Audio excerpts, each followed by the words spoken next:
नमस्कार दोस्तों, स्वागत है आपका द ग्राउंड रिपोर्ट में। मैं हूं समीर आत्मज मिश्र। ऑपरेशन सिंदूर का राजनीतिक फायदा उठाने की कोई भी कोशिश, कोई भी जुगत बीजेपी छोड़ नहीं रही है। और एक खबर आई, अखबारों में छपी, उसके बाद ये सोशल मीडिया पर घूमने लगी, इसको लेकर बड़ी चर्चाएं हुई कि अब उससे उत्साहित होकर और इस ऑपरेशन सिंदूर को और कैसे आगे बढ़ाया जाए और कैसा इसको एक प्रचारित करने का मौलिक तरीका अपनाया जाए। तो पार्टी ने सोचा कि अब घर घर सिंदूर पहुंचाया जाएगा। महिलाओं को सिंदूर लेकर जाएंगे भारतीय जनता पार्टी के कार्यकर्ता, उनके नेता, विधायक, एमपी, अब जो भी उसकी योजना तैयार हो। ऐसा इसलिए किया ताकि जो सेना की उपलब्धि है उसको अपने खाते में दर्ज कराई जाए और उसका राजनीतिक लाभ लिया जाए। 9 जून से इस योजना की शुरुआत की जानी थी।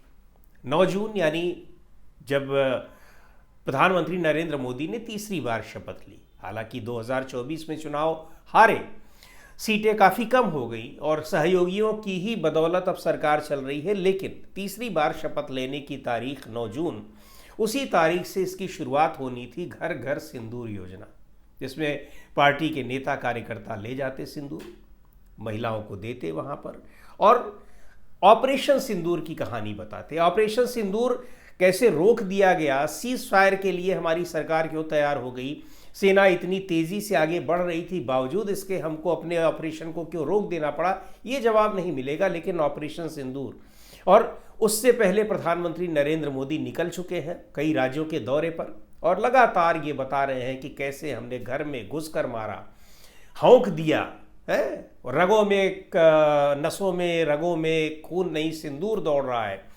तो इतना ज़्यादा सिंदूर को प्रचारित किया गया। लेकिन ये जो 9 जून से जो योजना बनाई जा रही थी पार्टी की, अखबारों में ये खबर छपी थी। अखबारों में ये खबर किसी के हवाले से नहीं छपी थी, लेकिन पार्टी के सोर्सेस के अकॉर्डिंग छपी थी और बाईलाइन ये खबर कुछ अखबारों ने छापी थी। ये इस तरह की खबरें और रिपोर्टर के नाम के साथ तभी छापी जाती हैं जब उसके पुख्ता सबूत होते हैं, बाकायदा बातचीत की जाती है। जिन अखबारों में खबर छपी थी, बाकायदा इसकी प्लानिंग दी गई थी कि कैसे इसको शुरू किया जाएगा, कौन कौन लोग इसमें होंगे और कैसे इसको अंजाम दिया जाएगा। घर घर तक पहुंचने की एक कोशिश होगी और सिंदूर बांटा जाएगा। लेकिन जैसे ही पता चला कि घर घर महिलाओं को सिंदूर देने की बात हो रही है, तो उसको लेकर बवाल खड़ा हो गया। भाई, सिंदूर लेकर कौन जाता है? सिंदूर लेकर किसी महिला को, किसी लड़की को उसके ससुराल के लोग जाते हैं और यहाँ भारतीय जनता पार्टी के लोग जा रहे थे। भारतीय जनता पार्टी के नेता, कार्यकर्ता, बड़ी ज़बरदस्त इसकी आलोचना हुई, तीखी आलोचना हुई। महिलाओं ने इसके खिलाफ एक आग उगलना शुरू कर दिया कि कोई कैसे उनके पास भेज सकता है। कुछ महिलाएं तो यहाँ तक कहने लगी कि आएगा कोई तो उनको मार के भगा देंगे, इस तरह की बातें। और स्वाभाविक है, ये आस्था के साथ खिलवाड़ है, हमारी संस्कृति के साथ खिलवाड़ है और हमारे धार्मिक जो प्रतीक हैं, धार्मिक जो हमारी मान्यताएं हैं, जो धार्मिक हमारे रीति रिवाज हैं, उनका किस तरह से मखौल उड़ाया गया, ये कहा गया। बड़ी ज़बरदस्त इसके खिलाफ प्रतिक्रियाएं आई। आम आदमी पार्टी के नेता संजय सिंह ने बहुत कुछ कहा भारतीय जनता पार्टी को। इसके अलावा कांग्रेस पार्टी की नेता रागिनी नायक ने बाकायदा एक प्रेस कॉन्फ्रेंस की। कुल मिलाकर राजनीतिक दलों को छोड़ दीजिए, जो ज़मीन पर यानी आम महिलाएं और आम लोगों के बीच इसको लेकर जो प्रतिक्रिया हो रही थी, तो भारतीय जनता पार्टी को लगा कि ये तो बैकफायर कर जाएगा। कहाँ हम ऑपरेशन सिंदूर के ज़रिए ऑपरेशन सिंदूर को भुनाने की कोशिश कर रहे हैं, कहाँ ऑपरेशन सिंदूर की कहानी बताने के लिए हम सिंदूर भेजेंगे तो ये हम ही को जो चाह रहे हैं वो इसके बिल्कुल उल्टा हो जाएगा। तो इसको अब खारिज कैसे करें? खारिज करने के लिए क्या किया गया कि भारतीय जनता पार्टी के आईटी सेल के हेड हैं अमित मालवीय, उन्होंने उस खबर को, जो खबर छपी हुई थी, उस खबर को ही फेक न्यूज़ बता दिया कि फर्जी खबर है। उसके बाद भारतीय जनता पार्टी के ट्विटर हैंडल से भी उस खबर को ट्वीट किया गया और बताया गया कि ये पूरी तरह से आधारहीन है और ये फर्जी खबर है, इसमें कोई सच्चाई नहीं है।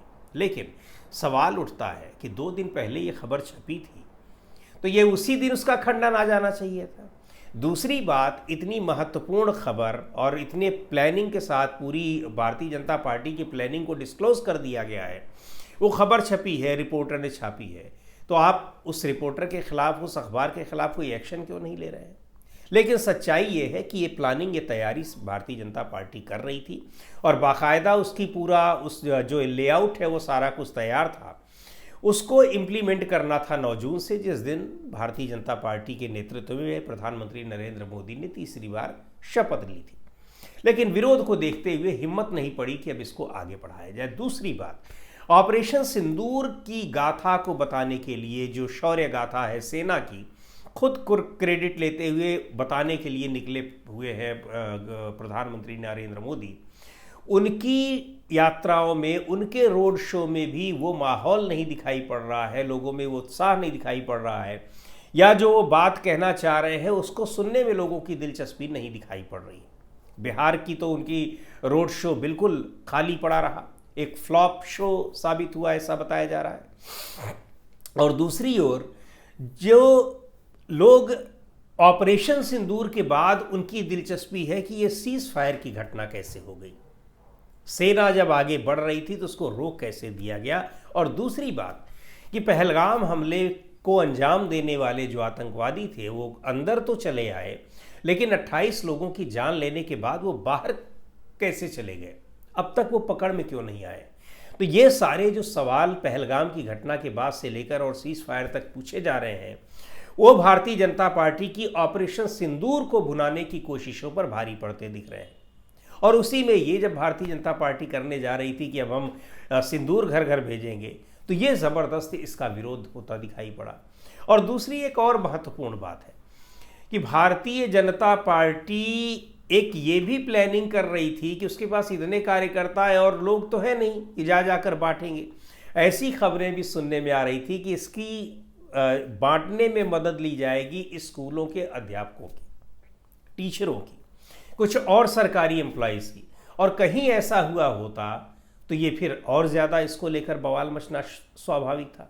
लेकिन ये इस मुद्दे पर, सिंदूर बांटने की घटना को लेकर जिस तरह से विरोध हुआ, तो पार्टी ने सोचा कि अब आगे कदम बढ़ाने से बेहतर है कि इसको पैर खींच लिए जाए और ये कह दिया जाए कि ये खबर ही फर्जी है। वही किया पार्टी ने, लेकिन लोगों को पता है कि खबर कितनी फर्जी थी या खबर कितनी सही थी और पार्टी उसके ज़रिए चाहती क्या थी।